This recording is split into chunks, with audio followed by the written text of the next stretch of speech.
I'm ready when you guys are.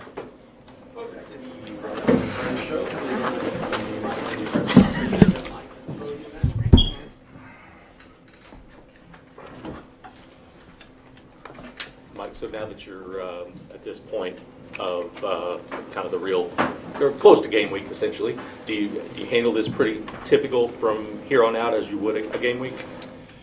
We're still competitive in practice up through Tuesday of next week. The team we're playing is requiring a little more preseason work directed at them than maybe what we would have done in the past, but our competitiveness will stay through Tuesday. I wanted to ask you a little bit about that. You mentioned having to have a bit more prep work for South Dakota State. When you scheduled them a couple years ago, they're a good FCS program, but they seem like they've kind of taken another level of being at the top of that. When you schedule that, was that kind of the hope that they would be that higher quality team, or is it one of those of you never really know and can really predict? So those games were scheduled way further than a couple years back. And this team has really come on over the last 4 or 5 years, and particularly, the head coach has never lost a game, and they won a bunch of games in a row. And the point being is that this is a really good game for us. And as I said months ago, essentially we're playing a high-level non-conference schedule. And this team can compete with the Power 4 schools, which they've proven to do that. So when we do non-conference scheduling, back then is different than the thought now as we move forward with a 12-team opportunity, and which is going to increase. It's going to change again. And when it does, we would hope that scheduling would be rewarded in the end if you might have a loss or two more than somebody else, and or more conference games should be rewarded. And I think we're in good position now based on what we did years ago without any knowledge of it moving this direction. You got any position battles still sort of going, or with such a veteran team you sort of know what you've got? Not really, because we play so many skill guys at once, and then we have more linemen than we have had in the past, and then defensively we roll guys in, so we really don't have position battles going on. I'm looking here on the notes, Sean's notes, has you 15-0, you never lost to an FCS team. So you've seen a lot, but when you look at them on tape, which you probably have most of the summer, are they a different grade from most FCS? I mean, is this, you look at this and say, whoa, it's not FCS. This team can play competitively in the Power 4 conferences, in my opinion. I think the last game they lost was to Iowa, 6-3 or 7-3 or something, and that team, I think that Iowa team ended up in the top 25 in the country. So they're very competitive in the manner and way they play the game. They know what they're doing, and the interior players they have are physical enough. I'm guessing geographical location allows them to get big guys and stuff in that area that maybe other schools supposedly handpick nationwide. It allows them to have guys that could compete in a high level. The quarterback won basically the Heisman for FCS. Mm-hmm. Does he pop out when you watch his play? Very good football player, and dangerous because he can run it and throw it, and then he can scramble and throw it. And, there's a reason why he was able to win that award. He's a really good football player. Defensive line is almost entirely guys who were here last year. Is there stuff you've seen from them in the spring or at camp that makes you feel confident that they're going to be better this year? I just think they're better overall. They're experienced, and I think they're in good condition. They've practiced hard. We've had very competitive practices up front on both sides of the ball because they're working against each other. We've worked ones versus ones from the start, and it'll be interesting over the next month to see where we're at. It'll take 3 or 4 games to find out just how good we are or where we're at and what adjustments that we need to make. You talked from the beginning about how you felt like you were able to start ahead with so many experienced players. Can you sort of compare where y'all are ending fall camp to, like, how long did it take you to get to this point last year? Well, we didn't get to this point last year till close to the fourth game. We just had so many unknowns and position battles going on with so many players that came in. As you know, remember last year we had like 30 new players, and this year that number's been cut considerably because we had so many players that were able to or wanted to come back. And a little different this year from that standpoint. Next year we'll probably be back in the other boat. The free agency market in December, based on all the veteran players we have leaving, could put us in a position where we're bringing in 30 new players that could potentially play in the first game next year. But as of now, we're much further ahead from a practice standpoint in understanding than we were at this time last year. Mike, to look at the depth chart and the notes for the first time, Kendall Daniels listed as a linebacker. Mm-hmm. We knew he was moving around some, but does this signal that he's going to be more linebacker than safety, or what does all that mean? 3 down, 4 down, different looks, different personnel groupings that come in. So they use him there. I would say percentage-wise more now based on 12 personnel coming in the game on offense. Because he is 240 pounds, he can stay in the game, doesn't have to go out. That would be the reason for that label. The fact that, this obviously started out as kind of a trial just to see. Has it progressed in a way that maybe you didn't even expect, or maybe Kendall didn't expect? We thought this would happen based on his body, and he still has a ways to go. The times that we play him down there based on what concepts and schemes that we're going against that week, he's come a long ways. And again, it'll be real interesting to see how he develops. So the first month, the teams we're playing, this team and non-conference games, and then even in conference, teams that play with a lot of heavy personnel, which will use him in that position. It'll be interesting to watch and see how far that we've developed him when we get to the 1st of October.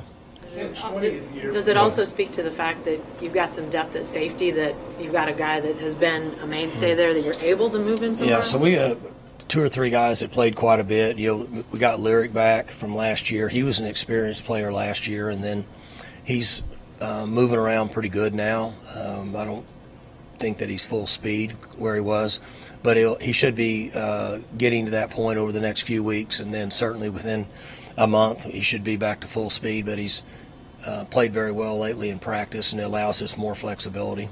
Coach, 20th year for you. What more than anything keeps this fresh and interesting for you? What? I say it again. Keeps coaching? Yes. It just is so different now. It's intriguing with everything going on, and for us, myself and Danielle, that my assistant, and Kenyatta, we're in the business side of college football right now. So, I've directed the players the other way, but that doesn't allow me that time. Half of the day for me is still business related, and the direction and things that we're hearing across the country, changes that are going to be made that we have to somewhat be ready for. We can't just say, okay, changes are made and we're going to instantly make those improvements and adjustments.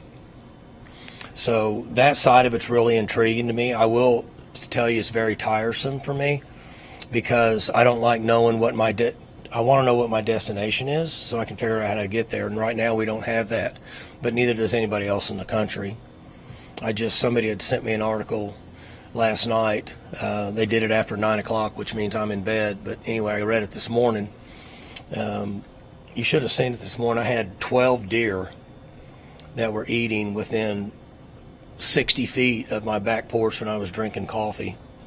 And anyway, I saw the article. That's a good promo for my house. But the point being is that I was reading an article on Clemson about where they're talking about migrating towards becoming a company, Clemson football being a company and being detached from the athletic department. And that's really the direction everything is going, based on trying to find enough financial support to fund what it's going to take to put a quality football team on the field in the future moving forward if this judge signs off on this revenue sharing. What's your biggest question as it relates to all of that and what's coming in the future? I mean, I know there's a ton of questions. What's the biggest one in your Well, mind? so there's two things. Like, the word is revenue sharing, and it's not revenue sharing, really, it's profit sharing, because if we're doing revenue sharing, essentially 99% of the money is going to go to football. Football is really the only program making any money. Basketball makes a little bit of money, maybe. So it's not quite revenue sharing. It'll be interesting to see if she determines it as revenue sharing or profit sharing. And then the other issue is the Title IX. How is that going to factor in when you talk about revenue sharing, profit sharing? And then lastly, what's the NCAA's role going to be in all of this? Those are the things that are a concern, because we have to have answers for that as we move forward, because you're talking about pretty drastic changes, not just things we say, okay, we're going to do it this way. You're talking about budgeting, you're talking about marketing, you're talking about licensing, a lot of things that I've been forced to learn that I really didn't want to learn, but had to, based on the things that Danielle, Kenyatta, and myself are trying to get accomplished as we move forward, and at some point have to make presentations to the president and the board of regents in what direction do we want to go with the new company. Kendall Daniels is listed on the depth chart with Jeff Roberson.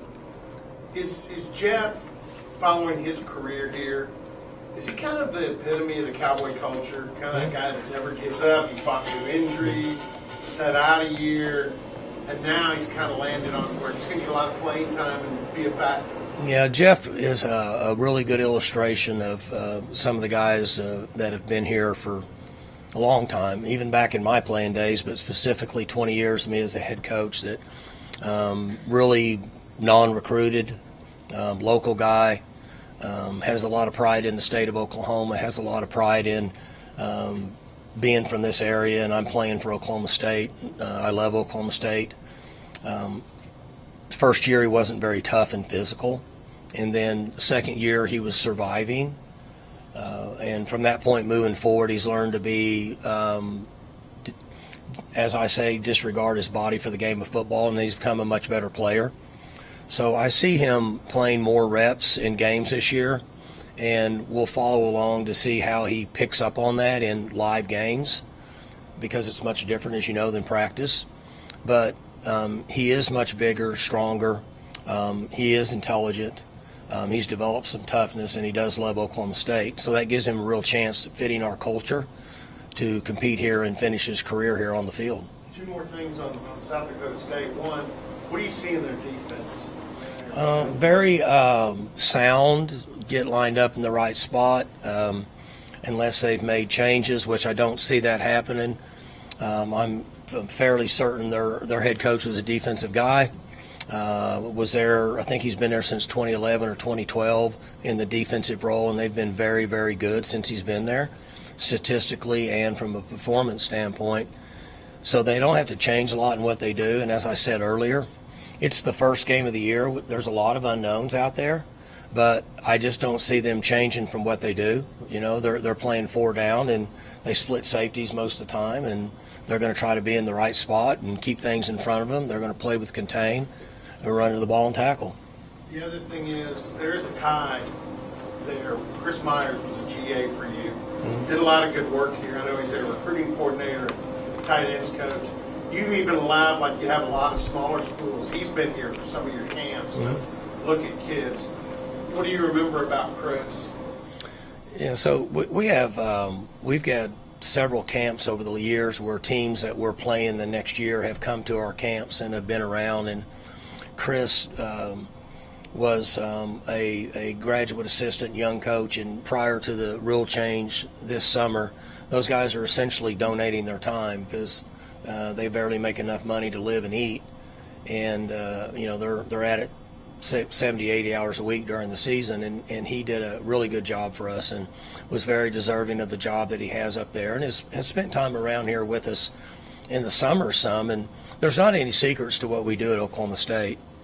I've been here 20 years, and over the last 15, we kind of are who we are, and all the guys that have worked here that are at other places that communicate with other people, they know that I don't change. So it's not a secret. We are who we are, and we're going to try to be in good shape. We want to be disciplined, tough, and we want to see if we can out-execute other people and allow our culture to put us in a good position to win games. So having guys like that around doesn't alarm us in any way because we really don't change enough to make a difference. What kind of feedback have you gotten from players and administration on the QR codes? Well, I haven't heard anything from the administration. I mean, they're not playing a role in it. Basically, this is a football-related concept, and the players are very excited because it's an opportunity for them to take advantage of more money flowing through NIL. Mike, has there been any thought about releasing how much you're making off of that, or do you keep that in-house? Well, the three of us will know. Kenyatta and myself and Danielle will know because she's the bookkeeper. And I haven't thought about how we will handle that side of it. Now, there'll be NIL responsibilities the players will have. So let's say it generates $1 million. Then we have to have a plan in place in January to say, okay, we'll distribute that money, but you guys have to do this. This group has to take care of this, and we have to facilitate things for them to be able to earn that. As far as releasing what a number would be, we haven't thought about that at this time. Coach, you talked about the changes in coaching and some of the outside stuff, but in terms of good old-fashioned coaching, just getting down to it, play calling, teaching things day to day, what would you say has changed most about that from when you started to today? Hopefully not anything at all. And so the other day when somebody asked me and I had mentioned that, the conversation I had with our coaching staff and with the players is that we're not in a negotiating stage in college football now. That'll start again in December. And so what I would ask the players to do and the coaches to do is to let me mess with all the stuff that's non-football related at this particular time, and for those guys to coach to the very best of their ability, and for the players to commit themselves to where we're at this time. And so from this point, August 1st, moving forward, there shouldn't be any difference. We should be coaching and committed to playing. And the one thing that I share with them, coaches and players, which is the truth, is that when everybody is working and pulling in the same direction and being unselfish, and we have success, it benefits everybody in the organization. And that used to be a coach's cliche from the standpoint that other coaches would come looking for coaches would get raises, guys would become coordinators, guys would become head coaches. But now the players benefit from it. So I would guess that with our QR codes, if these guys are playing hard and having success, people will be excited. They'll want to hit social media. You know, we'll have these QR codes all over campus with those A-frame billboards. They'll be everywhere, and they'll benefit from that financially and for the rest of their career by being successful. And the only way they can do that is to do what I tell them to do based on the experience I have in this game and knowing how to get it accomplished. Is there any concern, maybe not now, but in the future, that people are going to be seeing all these QR codes and they're thinking to themselves, well, I'm spending all this money on tickets, we have this facility donation thing going on that hasn't been updated yet, and now I'm seeing QR codes everywhere that basically saying, if we want to keep these players around, consider donating to them directly, and people might just be turned off by that. You talking about, I'm not sure, I'm not following you. Maybe just like down the road, where people will keep donating, and eventually they're just like, I've had enough. And well, we're in revenue sharing. If she signs this, the donations, there's a $20 million bucket that's not donation. That's coming through revenue sharing that's already in place. Does that answer your question? So when revenue sharing comes, do you foresee that these NIL donations will stop, or they'll just continue? Well, I can't hear you. That when the revenue sharing comes, do you foresee that NIL donations won't be a major factor in this anymore? That's going to take a big chunk off the weight of donor fatigue, where the donors are getting worn out. You know, I mentioned this to you a year ago. Before we really talked about revenue sharing, I said, donors are getting worn out. The same ones are getting pulled for this NIL, that INL, this sport, this facility, this scholarship, all that. You're 100% correct in that. This revenue sharing is going to help a lot with that. The facilities, what direction people go with that nowadays, that'll have to be a business decision that administration makes. How much money do you want to put in a facility versus how much money do you want to put on the players that compete on game day in that facility? So that's a business decision that'll go on across the country, and it'll be different everywhere. Sean Brown and Jaleel Johnson are guys you've worked in the past couple of years, but it looks like they're going to get some more playing time this year. What do you need to see from them going into Deshaun and who? And Jaleel Johnson. Both those guys are, coming along now. They've been in here program. They're third-year guys now.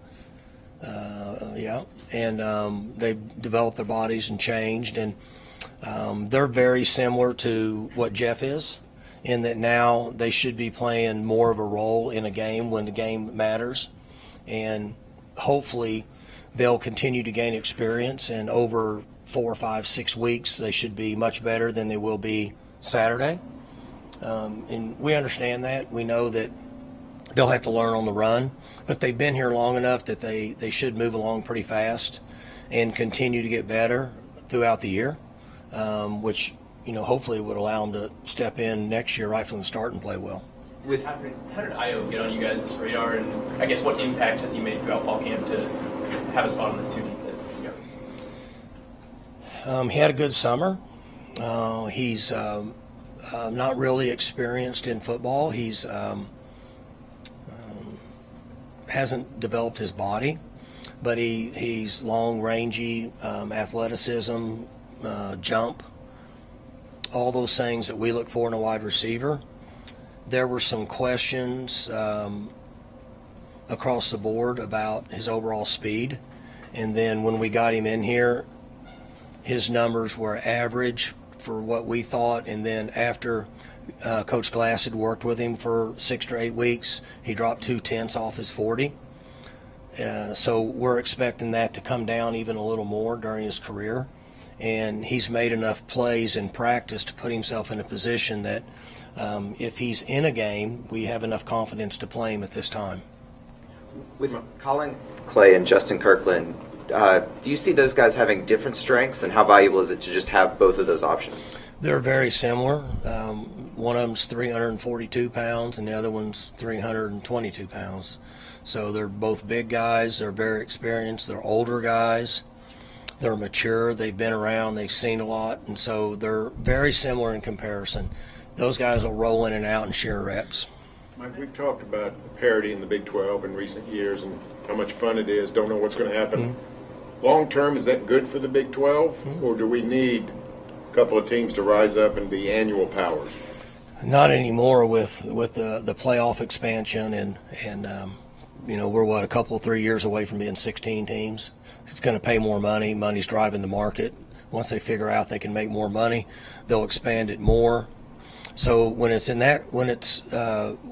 moves in that direction, in my opinion, a competitive conference, which will allow teams to get in if they so-called beat up on each other, I think it's going to be more profitable for the committee when they look at that side of it compared to a league that maybe has 2 teams that's dominated it, and then you get the question mark of, okay, if we have a league that has 2 teams that's dominated this league over a 5 or 6 year period, how do we know that those teams are any good versus a team that has a lot of competitiveness, maybe through at least the middle part of the league?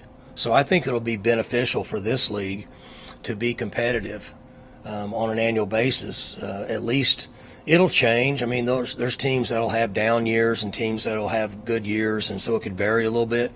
But if you're competitive through the middle of the league, from a strength standpoint, I think it's going to benefit it when it comes to the committee and they make those decisions. For you personally, do you view a 16-team playoff hypothetically as kind of like the ceiling for the max amount of teams that you could have in a postseason format? I hadn't even thought past that, but I see 16 coming from conversations, people I talk to, things that I hear. I see that coming pretty soon just because there's a market for it and they can make money off of it. And when they do that, in most cases, they're going to take advantage of it because, you've been around. You're young, but you were around 3 or 4 years ago, nobody was talking about it, right? They said, hey, we have the 4-team deal. We're contracted through, what year was it they were contracted through? And then they changed it, right? Well, they changed it because they figured out that they could make more money, and somebody said, well, we're changing this because we can make more money. So a contract doesn't mean anything if there's some financial advantage in moving forward. From a coach's standpoint, do you view anything more than 16 as maybe being too many? Like if you're I wouldn't. I mean, you're asking me a question I hadn't put any thought to, but I wouldn't see any reason that there would be to go past 16, because in my opinion, I haven't done my research on this, but I don't know that can be more teams than that are competitive enough to play for a national championship on an annual basis, in my opinion. Mike, as you look at the running back position, everybody assumes Ollie's getting a huge amount of the carries and the yards and all that. But considering what you've seen out of that position and what you know about what Ollie can handle, what is a reasonable, I don't know, either amount of carries or percentage, or what do you sort of anticipate his load looking like? 20 would be good. 20 carries would be good for him, be good for us. Will there be times he has to carry it more? Probably. Will there be times that we can keep it where he's carrying it less? Hopefully. But I'm going to say 20 would be a decent number at this time. Is that more reflective of wanting to keep him a little fresher, or the talent behind him? What's sort of the... Both. Okay. We have developed some talent and a little maturity behind him. We brought in a mature player this year like we did last year. And then last year, with the injury, we didn't really have that. So we were faced with youth behind. We're in decent shape now with some experience. So that should allow us to protect him for us and protect him for the NFL, both. So it's just a fact. In coaching today, we have to take into consideration and have an appreciation for a young man. It'll make a difference what his position is. If he has a very bright future for the NFL, we have to take into account what can we do to help him solidify that for an extended period of time, because we all know that the NFL, you've got to get through year 3 and 4, health-wise and production-wise, or you get cut, to be able to get a contract that could be substantially changing a young man's life. And so it would be great if we could keep him to that 20 carry mark. If we need him to carry 30 to win, he's going to carry 30 to win. The thing that stood out to me about him last year on several occasions was how much stronger he seemed to be as the game went on. I know you said 20 is a hypothetical high mark, but are there times when you can sense that he's picking up speed and you just have to roll with that? Maybe that happened last year. It's the same thing Gage, my youngest son, told me about the middle of the season, because you guys brought this up, and I said I really am not comfortable with him carrying it more than 20 times. And he said, Dad, he's better at 20 to 30 than he is 1 to 20. He said for some reason he likes it. He feeds off of it. He's strong. And when he mentioned that to me, I thought about it, and I said, he's right. It's the same thing you said. So, it's this way. But I know this. If we take 20 times 12 in just the regular season, we're talking about almost 300 carries. That's a lot. And you guys know this. At the college level and the NFL level, running backs take big-time hits, worse than any other position, because they're getting it from all angles. So all those are valid questions, but 20 would be a good number. Ollie has never come to us once and said, I want more carries, and he's never come to us and said, I'm carrying it too much. And if he'll continue with that thought process and allow us to do what we think is best based on trying to be successful as a team and protecting him and his career, we'll do that. Are you concerned at all, or what have you seen from him with the added weight? No, he looks good. I mean, he's just a kid, he's young. He's growing, his legs, his thighs are this big. You don't know it though, because he's so long and gangly. And he's 3, 4, 5 years away from still developing. The male body develops close to its maximum at 27 years old. He's at 20. And so he's still got 4 or 5 years, and he does a decent job of eating, in my opinion.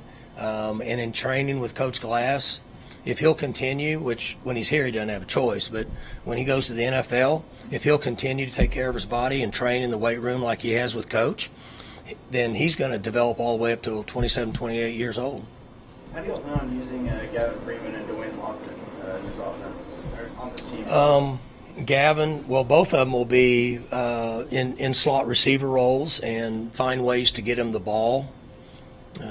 Lofton, more of a pure receiver returner guy.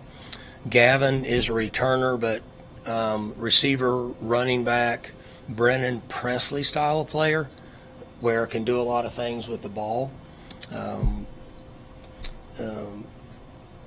Lofton's receiving skills at this point are a little further ahead, but Gavin Freeman ran 22 miles an hour in games last year. So his ability to get the ball and run really fast and make plays is pretty good. Is Presley still your ideal return man for punt and kickoffs? Well, we have Presley that's working it, Gavin that's working it. Let's see, I'm missing somebody. Cabby works it. I'm missing. Pearson, yeah. So those 4 guys are working returns. What's it mean to be entering your 20th season? What about it? What does it mean to you? Well, I've been very fortunate. It's extremely difficult in this profession to be 20 years. Even more difficult to be 20 years as a head coach, and then maybe even a little more difficult to be at the same place. Once you get past 7 years, as Mike Leach says, you make a lot of enemies in the same location. That's why you got to stay on the move. So I've been very fortunate to be here a long time and have a lot of good things happen. But we've had great people here, and we've gotten very fortunate to have tough kids, really tough young men that love to play football that somebody might have thought weren't as talented as what we did, but they were willing to be, regardless of the physical situation we put them in, they were willing to compete at a high level and play and love Oklahoma State. So I've been very fortunate. 10 years ago, Go ahead.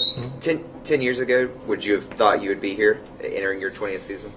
No, that's why I let them schedule the Alabama game. I thought that would be somebody else's issue, and I thought it's creeping up on me. Now it's 4 years from now, right? I said 2, so that makes me feel better. Oregon's next year. Yeah, I mean, we scheduled Oregon, and that's a little bit what I was referring to with our scheduling. We've actually done a good job because we have some really tough non-conference opponents, which will be good for the playoff team committee. All right.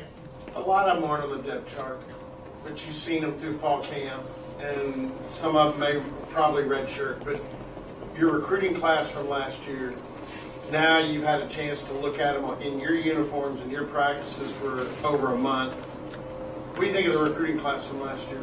You have to give me some names because there's. I mean, you think about this. We had portal kids, huh? The Cousins, the Fields. You got 2 of those.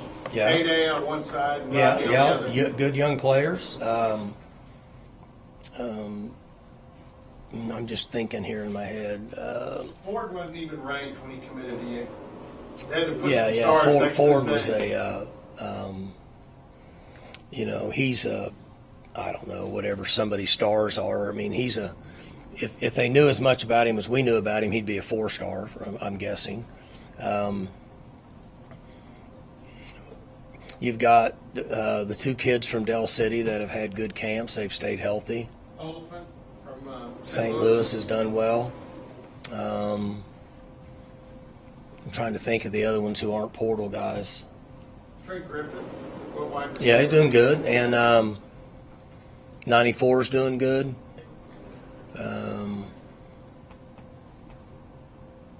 Landon Cleveland. I was going to say, Landon Cleveland is back now in practicing, and he's doing pretty good. So, the truth is we'll know a lot more about those guys in 1 year. But there'll be a few of them that'll play in the games. So, One of those portal guys, Obi, he came in as a defensive end, as an edge guy, now on the depth chart as a linebacker. I mean, what kind of stood out about him in the first 7 or 8 months you've known him? He's done well. He brings to the table what we wanted. He's experienced. He's older. He's very mature. He's developing his physicality. considerable difference from where he was to where he's playing now. And he's another one of those players that we have that'll move around a lot. He'll move around like we've moved guys around down in the box, like some of the stuff we're doing with Kendall. We're hoping that he has the flexibility athletically to do both. Is he more of a move arounder like a Kendall, or more of a move around like a Colin Oliver? He won't go back like Kendall will sometimes. He's more inside, move around. If we put him back there, he'd be scared to death. Following up on Josh Ford, how unique is it for a true freshman to come in and be able to compete this early at a position in the? Yeah, did they put him on there? Yeah, they put him down there. Well, it's very rare, but he's, I think they have him at 245 on here. He's closer to 260. But Josh is a little unusual from his work ethic and his disregard for his body, the way he plays. Like collisions at this point don't mean anything to him. And that's allowed him to take the step that you're asking. Most players that come in to this level for the first time, the physicality side of it is what they can't handle. And he was able to overcome that the very first day of spring ball. And he's maintained it. Now, he got banged up and was out about 7 to 10 days. But he made it through spring, and he's made it through everything in this camp other than 7 to 10 days, which allows him to potentially be able to play in the first game. If you can't make it through that side of it, then it's hard to get in as a young player. But he's done very well up to this point. Funny story on him. Charlie Johnson, the guy you moved from tight end to tackle when he became head coach. He got him a Super Bowl ring. Yeah, he had him in Stillwater, and he made the same threat to Ford. He said, you're working your way toward tackle. Right, yeah, Charlie told him that, yeah. And I don't know if Josh will get that big, but he's young, so he could potentially get 20 more pounds 12 months from now. Mike, since we talked to you last, you guys announced you've sold all your tickets for home games this year, which you did season tickets last year, did that again this year. But does that signal anything to you? How does that strike you when you heard that news? I think it's a combination of our long-term success here, but I also think the new league is contributing to this. I think the fans want to see Utah play. I think they want to see I don't even know who else we play at home, but the new teams that we play, I think it's intriguing to them. We live in a world like with our phones where everybody just goes to the next thing, and I think the newness of the league has actually generated a lot of interest in ticket sales. I will say that over an extended period of time, this school has really come a long ways in understanding the responsibilities for football. And the fans have bought into that, and they realize through education of the importance of just the things that you mentioned, much less the NIL side of it. And kind of goes back to the question that was asked earlier, in that you would think eventually everybody would get worn out with all this, but it still goes back to the same point that was made a long time ago when coaches started making a ton of money in this game. And people said, I can't believe that's happening. There's enough donors out there at each school across the country that wants to win. They don't care. They don't make a difference what it costs. They want to win. They want to be able to go to their business functions where their buddies come from other schools, and they want to say, we kicked your butt last year in this bowl. And because of that, the Oklahoma State people have migrated towards understanding the importance of football, and I think they're showing that support. Is a component of that excitement about what you guys are going to put on the field this year, do you feel like? I think there's some truth to that. We have everybody wants to have a returning quarterback. Everybody wants to have experienced players. We have all that. That generates a lot of excitement. Now, we've had great returning teams in the past that haven't sold out even the home games. So the other side of it, in my opinion, is pushing more than just that side. Did you ever have a moment in your first year, maybe even second year, where you kind of realize, all right, I can do this, I can be a head coach, kind of get over that imposter syndrome of I've made it, I can be a head coach? Not in year 1, 2, 3, or 4. When did that come? Probably about, I mean, it's too long. I mean, I have a really, really good memory, but there's a lot of that year 2 through 6 or something, I can't even remember, because it was just so much wear and tear on trying to get everything going. But I can guarantee you it wasn't in year 1 through 5 that I actually thought that, okay, I've got this thing under control. And I'm going to say it was closer to probably year 8 where I felt like, okay, we have this running pretty good now. We have some sustainability. People are buying into the thought process. We actually have a culture. So it took a while. Thanks, guys. Good. All right. Thanks, Thank Mike. you.